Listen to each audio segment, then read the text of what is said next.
Hello. Today we are going to talk about a very important visual perceptual skill, visual spatial relations. If your child has right-left confusion, if your child does not identify whether an object is over the table or under the table, what is the concept of in or out, they are all spatial relations. So when objects relate to each other in our space, even when in a particular word the letter is first or last, that is also spatial relation. So in order to identify this, in order to make kids learn this, let's talk about a few activities.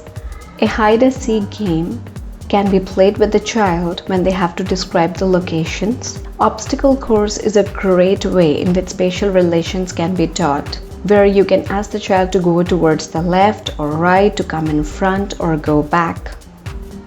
Participation in normal chore activities can also help. For example, for sweeping, you can ask the child to sweep under the table.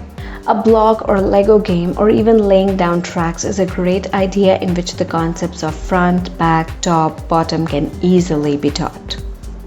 Games like checkers or chess, where there is specific orientation in which the pieces have to move, is a great way to teach spatial relations. Different kind of crafts like origami, in which the folding has to be done, for example to make a boat, is another great way to teach spatial relations.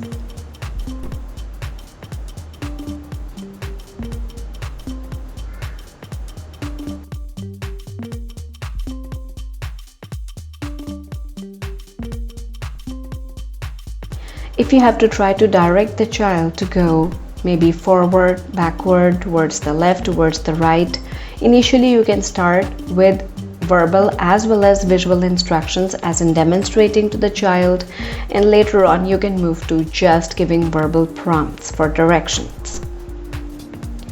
Ball games are again extraordinary, because if they're trying to shoot it towards a target, if the child is overshooting or undershooting, then yes, the child's spatial relation or the concept of visual perception is affected, also showing that their motor skills are affected.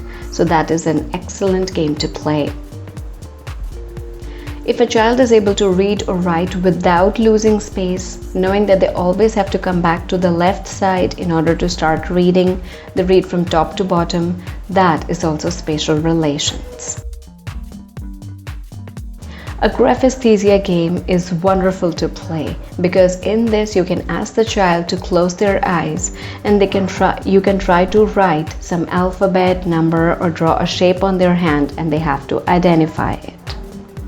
Mazes form another excellent way in which you have to go through making the mazes more complex, first starting with a basic straight line, then making it more curved, or you can make it more complicated by making circular mazes for them.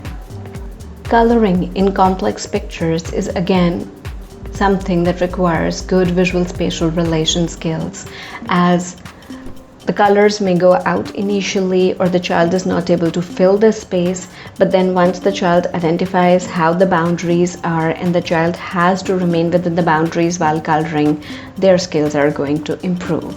And finally, cutting with scissors, because there are specific lines that will be formed on which the child has to cut, is another way of teaching visual spatial relations.